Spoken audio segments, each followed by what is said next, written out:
34వ శ్లోకము.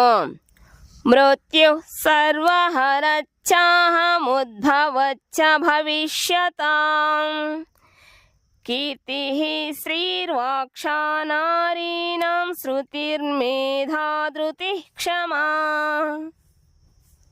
మృత్యుహో మరణమును, సర్వహరహో అన్నింటినీ మృంగివేయో, చ కూడా అహం నేను, ఉద్భవహో ఉద్భవించువాడను, భవిష్యతాం భవిష్యత్తులో రాబోవు సృష్టిలన్నింటికి, కీర్తి యశస్సును, శ్రీ ఐశ్వర్యము లేదా సౌందర్యమును, వాక్ మనోహరమగు వాక్కును, చ కూడా నారీణాం స్త్రీలలో, స్మృతి జ్ఞాపక శక్తి, మేధా బుద్ధి, ధృతి దృఢత్వము, క్షమా సహనమును నేనే. నేను సమస్తమును మృంగివేసే మృత్యువును, నేనే జన్మించబోయే సమస్తముకు ఉద్భవమును అయి ఉంటిని. స్త్రీలలోని యశస్సు, ఐశ్వర్యము, మనోహరమైన వాక్కు, జ్ఞాపక శక్తి, బుద్ధి, ధృతి, సహనము నేనే. భాష్యము. మానవుడు జన్మించుటతోనే ప్రతిక్షణము మరణిస్తుండును. ఈ విధముగా మృత్యువు జీవులందరినీ ప్రతిక్షణము కబలిస్తుండును. కాని దాని చిట్ట చివరి అఘాతమే మృత్యువుగా పిలువబడును. ఆ మృత్యువే శ్రీకృష్ణుడు భవిష్యత్తు పురోగతికి చెందినంత వరకు జీవులు పుట్టుట, పెరుగుట, కొంతకాలము స్థితిని కలిగి ఉండుట, ఇతరులను సృష్టించుట, క్షీణించుట, చివరికి నశించుట అను 6 రకముల మార్పులకు ప్రధానముగా లోనవుతుండును. ఇట్టి మార్పులన్నింటిలోకి మొదటిది గర్భము నుండి బయటపడుట. అట్టి తొలి ఉద్భవము కూడా శ్రీకృష్ణుడే. ఆ జన్మమే భవిష్యత్తు కర్మలన్నింటికి ఆరంభము. కీర్తి శ్రీ వాక్కు, స్మృతి, బుద్ధి, ధృతి, సహనము అని ఇక్కడ పేర్కొనబడిన 7 విభూతులు స్త్రీలింగములుగా భావించబడును. వాటినన్నింటినీ గాని కొన్నింటినీ గాని కలిగి ఉన్నచో మానవుడు కీర్తిమంతుడగును. ఎవరైనను ఒక వ్యక్తి ధర్మాత్మునిగా ప్రసిద్ధి చెందినతో అతడు కీర్తిమంతుడు, వైభవోపేతుడు కాగలడు. ఉదాహరణము, సంస్కృతము పరిపూర్ణ భాషాగుట చేత అది ప్రశంసించబడినది. ఏదైనా విషయమును అధ్యయనము చేసిన పిమ్మట మానవుడు దానిని గుర్తుంచుకోగలిగినచో వారిని స్మృతి శోభితుడని చెప్పుదురు. వివిధ రకముల విషయములపై అనేక గ్రంథములను పఠించుటయే కాకుండా వానిని అవగాహన చేసుకొని అవసరమైనప్పుడు ఉపయోగించుట మేధ అనబడును. అది మరొక విభూతి చంచలత్వమును జయించు శక్తియే ధృతి అనబడును. పరిపూర్ణ యోగ్యతలను కలిగిన మానవుడు నమ్రత, మృదు స్వభావమును కలిగి, సుఖదుఖములలో సమత్వమును కలిగి, సహనమును చూపగల శక్తిని కలిగి ఉన్నచో అతని అట్టి విభూతి లక్షణము క్షమానబడును. 35వ శ్లోకము. బృహత్సామా తదా సామ్నం గాయత్రీ ఛందసామహం మాసానాం మార్గశీర్షోహం ఋతూనాం కుసుమాకరః. బృహత్సామవేదమును, తదా కూడా సామ్నాం సామవేద మంత్రములలో, గాయత్రీ మంత్రములు, ఛందసాం ఛందస్సులలో, అహం నేను, మాసానాం మాసములలో, అహం నేను, మార్గశీర్ష మాసములో నవంబరు, డిసెంబరు, అహం నేను, ఋతూనాం అన్ని ఋతువులలో, కుసుమాకరః వసంత ఋతువును. సామవేద మంత్రములలో నేను బృహత్సామమును, కవితా ఛందస్సులలో గాయత్రిని, మాసములలో మార్గశీర్షమును, ఋతువులలో వసంత ఋతువును అయి ఉంటిని. భాష్యము. వేదములలో తాను సామవేదమునని భగవంతునిచే ఇదివరకే వివరించబడెను. వివిధ రకముల దేవతలచే గానము చెయ్యబడు అందమైన గీతములతో సామవేదము నిండి ఉండును. అట్టి గీతములలో బృహత్సామము అనేది ఒకటి. అది సాధారణమైన మాధుర్యమును కలిగి ఉండును. అది అర్ధరాత్రి సమయములో గానము చెయ్యబడును. సంస్కృతములో కవిత్వముకు నిశ్చితములైన నియమములు అనేకము ఉండును. ఆధునిక కవిత్వములో జరుగునట్లుగా అందులో ప్రాస మరియు ఛందస్సు ఇష్టానుసారము రచింపబడవు. అట్లు నియమబద్ధముగా రచింపబడిన కవితలలో గాయత్రీ మంత్రము సుప్రసిద్ధమైనది. యోగ్యులైన బ్రాహ్మణులచే శ్రద్ధగా జపించబడు ఈ గాయత్రీ మంత్రము మిక్కిలి ప్రధానమైనది. ఈ మంత్రము శ్రీమద్ భాగవతములో పేర్కొనబడినది.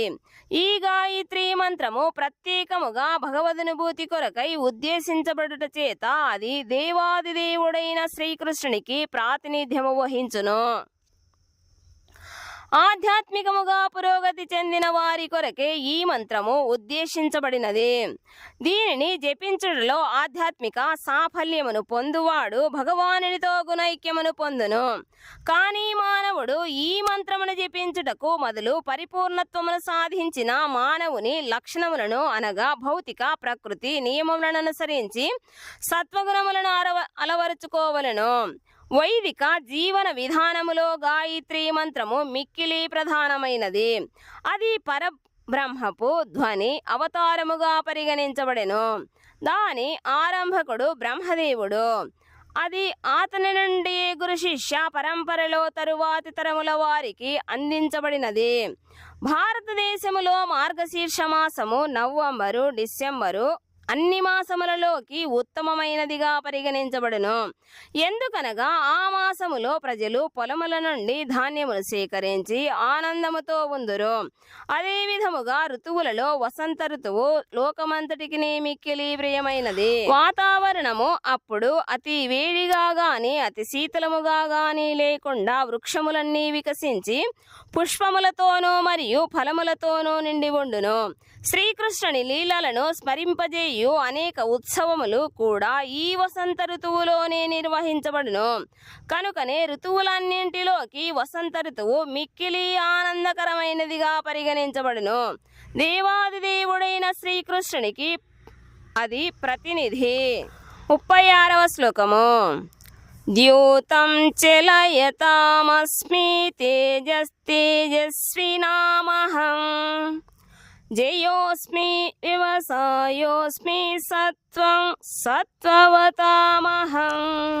ద్యూతం జూదమును, చలయతాం సమస్త మోసములలో, అస్మి నేను, తేజస్సును తేజస్వినాం తేజస్సు గల వాటన్నింటిలో, అహం నేను, జయ అస్మి నేను జయమును, వ్యవసాయ అస్మి నేను సాహసమును, సత్వం బలమును, సత్వవతాం బలవంతులలో, అహం నేను, మోసములలో జూదమును నేను, తేజస్సులలో తేజస్సును నేను, జయమును సాహసమును నేనే, బలవంతులలో బలమును నేనే అయి ఉంటిని. భాష్యము. విశ్వమంతటా అనేక రకాల మోసకారులు కలరు. మోసములన్నింటిలోకి జూదము అత్యున్నతమైనది. కనుకనే అది శ్రీకృష్ణునికి ప్రాతినిధ్యము వహించును. దేవాదిదేవునిగా శ్రీకృష్ణుడు సామాన్య మానవుని కంటెను అధిక మోసకాడు కాగలడు. ఒకవేళ శ్రీకృష్ణుడు ఎవరినైనను వంచింపదలచినచో ఆ వంచనలో ఎవ్వరునూ అతడిని అధిగమించలేరు. అతని మహత్తు కేవలము ఒక రంగములోనే కాకుండా అన్ని రంగములలోనూ గొప్పదై ఉండును. విజయవంతులలో అతడు విజయము, తేజస్సులలో అతడు తేజస్సు, యత్నశీలులలో గొప్ప యత్నశీలుడు, సాహసవంతులలో అతడు మిక్కిలి సాహసవంతుడు, బలవంతులలో పరమ బలశాలి. శ్రీకృష్ణుడు ఈ భూమిపై అవతరించినప్పుడు ఎవరునూ అతనిని బలములో అధిగమించలేకపోయిరి. అతడు బాల్యములోనే గోవర్ధన పర్వతమునెత్తెను. అట్టి శ్రీకృష్ణుని మోసములో గాని, తేజస్సులో గాని, విజయములో గాని, సాహసములో గాని మరియు బలములో గాని ఎవ్వరునూ అతడిని అధిగమించలేరు. 37వ శ్లోకము. వృష్ణీనాం వాసుదేవోస్మి పాండవానాం ధనంజయః మునీనామప్యహం వ్యాసః కవినాముషనా కవిః. వృష్ణీనాం వృష్ణి వంశముకు చెందిన వారిలో వాసుదేవ ద్వారకలో శ్రీకృష్ణుడను, అస్మి నేను, పాండవానాం పాండవులలో ధనంజయ అర్జునుడను, మునీనా మునులలో అపి కూడా అహం నేను వ్యాసః వేద సాహిత్యపు రచయిత వ్యాసుడు కవీనాం కవులందరిలో ఆలోచనాపరులలో ఉషనుడు కవి ఆలోచనాపరుడు వృష్ణివంశీయులలో నేను వాసుదేవుడను పాండవులలో నేను అర్జునుడను మునులలో నేను వ్యాసుడను ఆలోచనాపరులైన గొప్ప కవులలో నేను ఉషనుడను. భాష్యము. శ్రీకృష్ణుడు ఆద్యుడైన దేవాదిదేవుడు. బలదేవుడు శ్రీకృష్ణుని ప్రథమ స్వరూపాంశ విస్తరణము. శ్రీకృష్ణుని మరియు బలరాముడు కూడా వసుదేవుని పుత్రులుగా అవతరించిరి కనుక వారిద్దరిని కూడా వాసుదేవుడిని పిలువవచ్చును. మరొక దృష్టితో చూచినచో శ్రీకృష్ణుడు ఎన్నడును బృందావనమును వీడడు కనుక బృందావనములో కాకుండా ఇతర ప్రదేశములలో కనిపించు శ్రీకృష్ణుని రూపములన్నీ అతని స్వరూపాంశలే. అనగా శ్రీకృష్ణుని స్వరూపాంశి అయిన వాసుదేవుడు శ్రీకృష్ణునికి భిన్నుడు కాడు.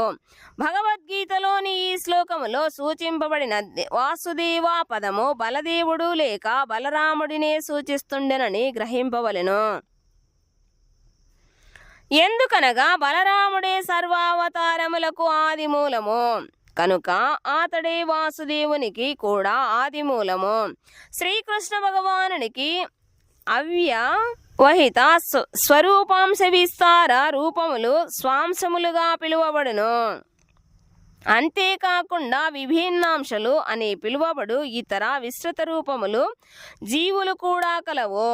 పాండురాజు పుత్రులలో ధనుంజయునిగా పేరుగాంచిన అర్జునుడు నరులలో శ్రేష్ఠుడైనందున శ్రీకృష్ణునికి ప్రాతినిధ్యము వహించును. మునులు లేక వేద విజ్ఞాన పారంగతులైన మానవులలో వ్యాసుడు శ్రేష్ఠుడు. ఎందుకనగా అతడు ఈ కలియుగములోని సాధారణ మానవుల అవగాహన కొరకై అనేక రకములుగా వేద విజ్ఞానమును విశదీకరించెను. అంతేకాకుండా వ్యాసుడు కూడా శ్రీకృష్ణుని అవతారముగా ప్రఖ్యాతమగుట చేత అతడు కూడా శ్రీకృష్ణునికి ప్రతినిధియే. కవులనగా ఎట్టి విషయము గూర్చి అయినను సమగ్రముగా ఆలోచించ సమర్థులు. అట్టి కవులలో దానవులకు గురువైన ఉషనుడు శుక్రాచార్యుడు అసాధారణ మేధా సంపన్నుడు మరియు దూరదృష్టి కలిగిన రాజకీయవేత్త కనుక శుక్రాచార్యుడు శ్రీకృష్ణుని విభూతికి మరొక ప్రతినిధి అయి ఉండెను.